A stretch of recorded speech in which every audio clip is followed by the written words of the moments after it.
Assalamualaikum everyone, this is Marwa Yasin and I am working as student counselor at the Edify Group of Companies. Today's video is going to be about Heriot Watt University. Heriot Watt University के बारे में detail discussion होगी इस video में। और Heriot Watt University जो है वो एडिनब्रा स्कॉटलैंड में लोकेटेड है, एडिनब्रा में। और how is this university going to be another good choice for you apart from the universities that are already existing there. तो एडिनब्रा में ऑलरेडी जो यूनिवर्सिटी है, एक जो स्टूडेंट्स बहुत ज़्यादा यूनिवर्सिटी चूज करते हैं वो है एडिनब्रा नीपे यूनिवर्सिटी। और इसके अलावा जो यूनिवर्सिटी है जो कि स्टूडेंट्स की मोस्ट ऑफ द टाइम बीच में नहीं आती है, the university of Edinburgh. The university of Edinburgh की अगर हम लोग बात करें तो वो तो एक रसल ग्रुप यूनिवर्सिटी है और उसको स्टूडेंट चूज नहीं करते हैं। फॉर एक तो आपके एकेडमिक्स उसकी आपकी जो है वो परसेंटेज वगैरह का क्राइटेरिया भी आ जाता है, और कुछ एक बहुत मेजर रीजन ये भी होता है कि स्टूडेंट्स फाइनेंशियली उसकी फी को जो है ना वो नहीं मीट कर पाते हैं, फी बहुत ज्यादा हाई होती है। Edinburgh Napier university is a good choice for the students who plan to study in Scotland, specifically in Scotland. लेकिन अगर आप कंपैरिजन करें हैरियट वॉट के साथ, तो एडिनब्रा नेपी यूनिवर्सिटी जो है वो एक एडिनब्रा में एक अपनी नौयत की अच्छी यूनिवर्सिटी होने के अलावा एक बहुत ज़्यादा अच्छी रैंक में तो नहीं आती, लेकिन हैरियट वॉट यूनिवर्सिटी की कंपैरिजन में उसका रैंक कम है। यूनिवर्सिटी एक अपनी तर्ज में अच्छी यूनिवर्सिटी है, बट हैरियट वॉट की अगर कंपैरिजन में आप करो उसको देखते हो तो फिर एडिनब्रा नेपियर की रैंक्स जो है वो हैरियट वॉट थोड़े से कम है। एडिनब्रा जो है वो आती है 45th रैंक पे according to Guardian guide university, Guardian university guide के अकॉर्डिंग। तो यहाँ तक रैंकिंग की बात थी। और फीस भी जो है यूनिवर्सिटी की वो अराउंड 17,000 तक है। इंजीनियरिंग प्रोग्राम्स की जो इसकी फीस है वो आती है अराउंड 22,000 तक की, और बायो साइंसेज की जो फीस है वो भी थोड़ी सी हाई है। बट उसके अलावा अंडरग्रेड और पोस्ट ग्रेड की जो फीस है that is around 17,000। Now moving towards the foundation programme जो कि अंडरग्रेड के साथ स्टूडेंट को ऑफर किया जाता है। यूनिवर्सिटी फिलहाल क्योंकि पहले फाउंडेशन जो है ऑफर नहीं कर रही थी, लेकिन अब जो है वो फाउंडेशन की स्ट्रीम ही यूनिवर्सिटी ने जो है वो देना शुरू कर दी है फॉर द इंटरनेशनल स्टूडेंट्स। तो फाउंडेशन प्रोग्राम्स में जो स्प्लिट कास्ट और इंटीग्रेटेड कास्ट दोनों यूनिवर्सिटी जो है वो आपको दे रही है।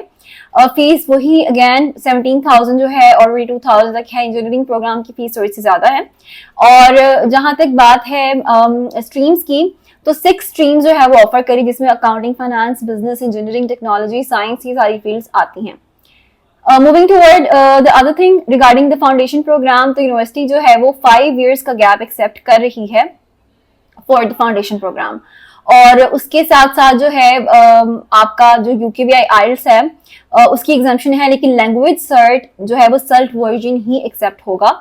आपका जो है वो फाउंडेशन के लिए एकेडमिक आइल्स आप कर सकते हो, लेकिन अगर आप लैंग्वेज सर्ट की बात करते हो तो लैंग्वेज सर्ट के साथ आपको जो है वो सर्ट वर्जन ही रिक्वायर होगा।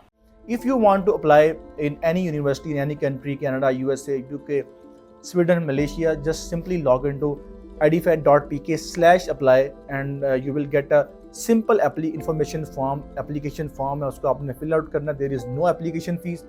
आप जैसे ही फॉर्म सबमिट करेंगे we will receive your inquiry and within 48 hours you will be assigned by a counselor। और फिर उस काउंसलर से आप बात करके अपनी असेसमेंट करवा सकते हैं, उनसे आप इंफॉर्मेशन ले सकते हैं। And we now have a designated portal system for all students. अगर आप किसी भी कंट्री में बैठ के, किसी भी शहर में बैठ के पाकिस्तान के अपना प्रोसेस स्टार्ट करवाते हैं, you will be assigned by a student portal, जहां पर आप अपनी एप्लीकेशन को ट्रैक कर सकते हैं, जहां पर आप अपना स्टेटस ट्रैक कर सकते हैं। अपार्ट फ्रॉम दैट यूनिवर्सिटी अपनी इंजीनियरिंग प्रोग्राम्स के लिए बहुत फेमस है। इंजीनियरिंग प्रोग्राम ऑल्दो पाकिस्तान से जो एप्लीकेशंस हैं वो बहुत ज्यादा बिजनेस के लिए जाती हैं, लेकिन इसके अलावा यूनिवर्सिटी अपने इंजीनियरिंग प्रोग्राम्स के लिए बहुत ज्यादा फेमस है, जिसमें से आपकी सिविल इंजीनियरिंग भी आती है और भी जो दूसरे इंजीनियरिंग के सब्जेक्ट्स हैं उसके लिए यूनिवर्सिटी बहुत फेमस है और अच्छे रैंक में भी आती है in context with engineering programmes. Apart from that जो गैप के बारे में मैंने डिस्कशन कर लिया है कि वो 5 years का गैप एक्सेप्ट कर लेंगे फॉर फाउंडेशन। इसके अलावा अगर आपके ओ लेवल्स में 4 C है आपके पास, लेकिन इंग्लिश में भी आपका C है, तो आपको एग्जाम्पशन हो जाती है आइल्स की। और अगर आपके 75% मार्क्स हैं इंटर में, तब भी जो है वो आपको एग्जाम्पशन मिल जाती है आपके इंग्लिश लैंग्वेज टेस्ट के लिए। उसके अलावा जो आपकी रिक्वायरमेंट है आइल्स की 5.5 ओवरऑल ईच 5.5 की रिक्वायरमेंट है। और जो आपकी स्प्लिट कास्ट की, मैं आपको इंटीग्रेटेड कास्ट की बता रही हूँ, जो स्प्लिट कास्ट की आपकी रिक्वायरमेंट होगी वो 5 ओवरऑल ईच 4.5 की रिक्वायरमेंट आपकी है। बहुत बहुत ज्यादा अच्छी बात इस यूनिवर्सिटी की एक ये भी है कि जब बच्चे स्प्लिट कास्ट पे होते हैं, लाइक उनका 1 year का फाउंडेशन है, तो most of the time student को वापस आना पड़ता है, दोबारा कैसे अप्लाई करना पड़ता है और फिर वो दोबारा जा सकता है, ट्रैवल कर सकता है फॉर देयर फर्दर स्टडीज। लेकिन यहाँ पर यहाँ से अगर आप स्प्लिट कैश ले रहे हो, फॉर एग्जाम्पल अपने अंडरग्रेड या फाउंडेशन में स्प्लिट कैश है आपका, तो आपको वापस आने की जरूरत नहीं है। आप अपना अंडरग्रेड की तरफ मूव कर सकते हो, प्रोसीड कर सकते हो उसको, वहीं पर रहते हुए आपको पाकिस्तान वापस आने की दोबारा जरूरत नहीं होगी। That was about the foundation program, integrated CAS और split CAS के बारे में मैंने आपको बताया, ओवरव्यू दिया है थोड़ा सा। उसके अलावा हम लोग मूव करते हैं अपने अंडरग्रेड जो है वो डायरेक्ट फर्स्ट ईयर की डिग्री के लिए। एक बात स्कॉटलैंड की ये भी अच्छी है कि आप फाउंडेशन के लिए जाएं या आप अंडरग्रेड के लिए जाएं, आपकी डिग्री जो है वो 4 साल की ही होगी। मतलब फाउंडेशन जो है वो आपका डिग्री का sort of first year he consider होगा और आप अपने सेकंड ईयर की तरफ मूव कर जाते हो, क्योंकि वहां पे डिग्री ऑलरेडी 4 इयर्स की होती है। Moving towards undergrad direct programme, उसके लिए जो आपकी रिक्वायरमेंट है, आपको जो है आइल्स रिक्वायर्ड जो होगा 6 ओवरऑल ईच 5.5 की रिक्वायरमेंट होगी। यूकेवीआई एकेडमिक चल जाएगा, लेकिन अगर आप लैंग्वेज सर्च करते हो तो आपको वो सर्च वर्जन चाहिए होगा, वो आपका ऑनलाइन वर्जन वर्क नहीं करेगा। अगर आपके जो है वो इंग्लिश की परसेंटेज जो है वो ओवरऑल कम है, सॉरी इंटर की परसेंटेज ओवरऑल कम है, मगर आपकी इंग्लिश में 80% मार्क्स हैं, तब भी आप जो इंग्लिश में फिर आपके 80% मार्क्स होने चाहिए, तो फिर आपका आइल्स जो है यहाँ पर एग्जाम्प्ट हो जाएगा। यहाँ पर भी प्रोग्राम वेरिएशन यूनिवर्सिटी बहुत ज्यादा दे रही है, तो आप कोई भी प्रोग्राम जो है वो अपनी बिजनेस फील्ड के रिगार्डिंग, अकाउंटिंग फाइनेंस फील्ड के रिगार्डिंग, इंजीनियरिंग फील्ड के रिगार्डिंग जो है वो चूज कर सकते हैं। So the university is offering so much variation in that regard as well. इसके अलावा अगर आपके सी ग्रेड और ए लेवल में जो है ए लेवल है और आपका सी ग्रेड है उसके अंदर और आपके इंटरमीडिएट के अंदर जो है वो 75% मार्क्स हैं, तब भी जो है वो आपका आइल्स जो है वो एग्जाम्प्ट हो जाएगा। आपके अंडरग्रेड की जो गैप ले रही है यूनिवर्सिटी, वो 3 इयर्स का गैप एक्सेप्ट कर रही है, तो आपकी जो डिग्री होगी अंडरग्रेड की भी वो 4 इयर्स की ही होगी। आइल्स एग्जाम हो जाएगा if you have C in your A levels and 75% marks in your HSC. Again repeating it again, कि अगर आप फॉर एग्जांपल इंग्लिश में अच्छे स्कोर नहीं कर पाए हो, तो सॉरी इंटरमीडिएट में अच्छा स्कोर नहीं कर पाए हो, आपकी परसेंटेज अच्छी नहीं है, तो 75% नहीं है, तो आपकी इंग्लिश में अगर परसेंटेज अच्छी है तो फिर जो है वो आपको 80% है फॉर एग्जांपल, तो आपकी जो है वो इंग्लिश प्रोफिशिएंसी को एक्सेप्ट कर लिया जाएगा। ए लेवल्स में अगर आपका बीबीसी है then you are eligible for your undergrad degree in Hertford university. इसके अलावा 80% आपके एचएससी में रिक्वायर होंगे। अपार्ट फ्रॉम दैट आप ईयर 2 एंट्री के लिए भी एलिजिबल होते हो अगर आपके आउटस्टैंडिंग रिजल्ट्स हैं अभी। Moving towards a postgraduate requirement that has been set by the university, आपका 2.60 सीजीपीए रिक्वायर्ड है आपके, उसके लिए 60% आपके मार्क्स होने चाहिए। As far as MNC international business course is required, इसमें आपके 68% मार्क्स होने चाहिए हैं स्पेसिफिकली, और 60% जो है वो आपके बाकी मेजर्स में होने चाहिए जो आपने पढ़े हैं। यूकेवीआई सर्च वर्जन जो है वो जो है एकेडमिक चल जाएगा आपका, ऑब्वियसली वो पोस्ट दूसरा भी चल जाएगा, एकेडमिक भी चल जाता है, उसमें भी कोई इशू नहीं है, लेकिन लैंग्वेज सेट स्टिल यहाँ पर सर्च वर्जन ही चलेगा। Language set online university accept नहीं करी, वो पहले एक्सेप्ट कर रही थी। दूसरी चीज इंपॉर्टेंट ये है इस यूनिवर्सिटी के बारे में कि यूनिवर्सिटी जो है वो आपका पहले जो है ऐसा होता था कि अगर आपके एप्लीकेशन के साथ आपका इंग्लिश टेस्ट नहीं है, आप लैंग्वेज टेस्ट प्रोवाइड नहीं करते तो आपकी एप्लीकेशन कंसीडर नहीं होती थी, आपको अपना टेस्ट प्रोवाइड करना होता था और उसके बाद ही एप्लीकेशन को प्रोसीड किया जाता था। लेकिन अब सिचुएशन थोड़ा सा चेंज हो गई है, आपकी लैंग्वेज टेस्ट के बगैर भी अगर आपकी एप्लीकेशन पैक कंप्लीट है तो यूनिवर्सिटी जो है वो आपको ऑफर लेटर के लिए आपकी एप्लीकेशन को कंसीडर करेगी। अपार्ट फ्रॉम दैट 2+2 जो है बैचलर्स प्लस मास्टर्स, जो 2 इयर्स बैचलर्स करते हैं स्टूडेंट्स, 2 इयर्स मास्टर्स करते हैं, वो लोग भी जो है वो अप्लाई कर सकते हैं for the masters programme again. लेकिन 14 इयर्स ऑफ एजुकेशन जिसको आप बैचलर्स बीएससी बीए कह सकते हो, वो इस यूनिवर्सिटी के लिए फिर आप एलिजिबल नहीं होगे। एसओपी रिक्वायर होगी, ऑल्दो फाउंडेशन वगैरह के प्रोग्राम के लिए ये कहा जाता है कि यूनिवर्सिटी जो है वो एसओपी रिक्वायर नहीं करेगी, but the better thing is that कि आप अपना एसओपी लाजमी साथ भेजो। This was about the post graduate requirement. इसके अलावा इंग्लिश प्रोफिशिएंसी की रिक्वायरमेंट जो है वो यूनिवर्सिटी ने क्या रखी है, उसकी रिक्वायरमेंट ये है कि अगर आप इंग्लिश प्रोफिशिएंसी पे अप्लाई करना चाहते हो तो इंग्लिश प्रोफिशिएंसी के लिए 10 इयर्स के अंदर अंदर आपका इंटरमीडिएट कंप्लीट होना चाहिए। उसमें आपके एचएससी की परसेंटेज जो है वो 75% ओवरऑल होनी चाहिए, जिसमें इंग्लिश की परसेंटेज भी आपकी काउंट होगी specifically based on the post grade और अंडरग्रेड की जो रिक्वायरमेंट है उसके अकॉर्डिंग। आपकी फॉर एग्जांपल 75% मार्क्स होंगे इंग्लिश में, तब आपको जो है वो इंग्लिश प्रोफिशिएंसी आपका एक्सेप्ट किया जाएगा, प्लस जो आपकी लास्ट डिग्री हो विद इन 2 इयर्स के अंदर आपने कंप्लीट की हो। अगर उससे ज्यादा आपकी डिग्री को हो चुका होगा आपको कंप्लीट किए हुए, तो फिर आपको जो है वो इंग्लिश प्रोफिशिएंसी की बेस के ऊपर आपको एडमिशन नहीं मिलेगा, आपको ऑफर लेटर नहीं मिलेगा, आपको आइल्स टेस्ट करना पड़ेगा।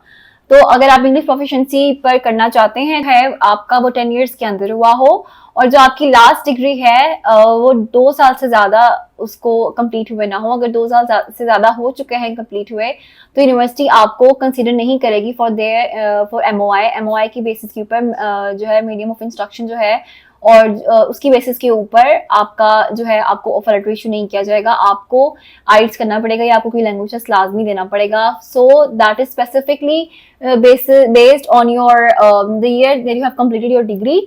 आपका अगेन रिपीट कर रही हूँ फॉर योर अंडरस्टैंडिंग कि अगर आपको इंग्लिश प्रोफिशिएंसी की बेसिस के ऊपर अपना एडमिशन करवाना है जिसको आप एमओआई भी बोलते हैं तो फिर जरूरी है कि आपकी जो लास्ट डिग्री है चाहे वो ओ लेवल्स है लास्ट डिग्री नहीं सॉरी जो आपका इंटरमीडिएट है ओ लेवल्स है ए लेवल्स है वो 10 इयर्स के अंदर हुआ हो और जो आपकी लास्ट डिग्री है वो विद इन 2 इयर्स के अंदर कंप्लीट हुई हो। उसके अलावा आप एमओआई के लिए कंसिडर नहीं हो सकते हैं। अपार्ट फ्रॉम दैट आपका जो एमओआई है वो उसकी डेट ऑफ इशू उसकी स्टैम्प साइन डेट और जो कंसर्न पर्सन है उनके सिग्नेचर्स और स्टैम्प हर चीज उसके ऊपर मेंशन होनी चाहिए, otherwise it will not be accepted by the university. Moving towards scholarship, university scholarship offer नहीं कर रही है। अगर आप 50% जो है वो फीस पे करके जाते हैं, इनिशियल डिपॉजिट की बात करें तो 4000 इनिशियल डिपॉजिट है यूनिवर्सिटी का, तो इनिशियल डिपॉजिट अगर आप 4000 पे करके जा रहे हो तो आपको इस पे कोई स्कॉलरशिप नहीं मिलेगा। अगर आप 50% यूनिवर्सिटी को फीस पे करके जा रहे हो तो उस पे आपको स्कॉलरशिप के लिए कंसिडर किया जा सकता है। That is totally depending on the budget that university has set for the international students. Apart from that अगर एक अलग उसके अलावा जो एक क्वेश्चन होता है स्टूडेंट्स का वो इंस्टॉलमेंट का क्वेश्चन होता है कि यूनिवर्सिटी जो है वो हमें इंस्टॉलमेंट कितनी दे रही है, तो उस साइड पे यूनिवर्सिटी हेरिटेज यूनिवर्सिटी जो है स्कॉटलैंड साइड पे ज्यादा जो 6 मंथ्स जो है वो आपके इंस्टॉलमेंट्स चलते हैं। 6 इजी इंस्टॉलमेंट्स में जो है वो आप यूनिवर्सिटी को फीस जो है वो अपना पे कर सकते हो डिपेंडिंग ऑन द फीस। जितनी आपकी फीस होगी, फॉर एग्जांपल अगर किसी स्टूडेंट की 22,000 फीस है तो जो उसकी मंथली इंस्टॉलमेंट जो उसकी ईयरली इंस्टॉलमेंट्स बनेंगी 6 मंथ्स की, तो वो 6 इंस्टॉलमेंट जो बनेंगी वो उसकी फीस के अकॉर्डिंग बनेगी। अदरवाइज यूनिवर्सिटी जो है वो 6 मंथ्स का इंस्टॉलमेंट प्लान जो है वो फीस का ऑफर कर रहा है। So that was all about Heriot-Watt University today. I hope जो है वो आप लोगों की जो कोई भी मिसकॉन्सेप्शंस हैं, जो क्वेश्चंस थे यूनिवर्सिटी को लेके वो दूर हो चुके हुए होंगे अभी तक, आपकी मिसअंडरस्टैंडिंग जो भी होंगी और जो नई चीज़ें अब अपडेट हुई हैं यूनिवर्सिटी के बारे में वो आपको पता चल गई होंगी। यूनिवर्सिटी की जो डेडलाइन है ऑफर लेटर देने की सॉरी अप्लाई करने की वो 1 अगस्त है। पोस्ट ग्रेजुएट प्रोग्राम के साथ यूनिवर्सिटी प्री मास्टर्स भी जो है वो ऑफर करी है। प्री मास्टर्स में एक्सेलरेटेड प्री मास्टर्स ऑफर हो रहा है और स्टैंडर्ड प्री मास्टर्स ऑफर हो रहा है, जिसमें एक्सेलरेटेड प्री मास्टर्स के लिए आपका 6 ओवरऑल ईस्ट 5.5 की रिक्वायरमेंट है और स्टैंडर्ड जो है वो आइल्स की जो रिक्वायरमेंट है वो आइल्स 5.5 ओवरऑल 5 ईच की रिक्वायरमेंट है और एसओपी भी रिक्वायर की जाती है at the time of application. Apart from that ये जो प्री कैस ऑफर किया प्री मास्टर्स ऑफर किया जा रहा है यूनिवर्सिटी की तरफ से, हेरिटेज यूनिवर्सिटी की तरफ से, ये स्प्लिट होगा, ये इंटीग्रेटेड प्री मास्टर्स नहीं है। सो आपको 1 ईयर कंप्लीट करना होगा इसमें और जो एक्सेलरेटेड है वो ऑब्वियसली उसका जो है वो 4 मंथ्स है जो आपको कंप्लीट करने होंगे। Apart from that that was all that I needed to discuss about Heriot-Watt University.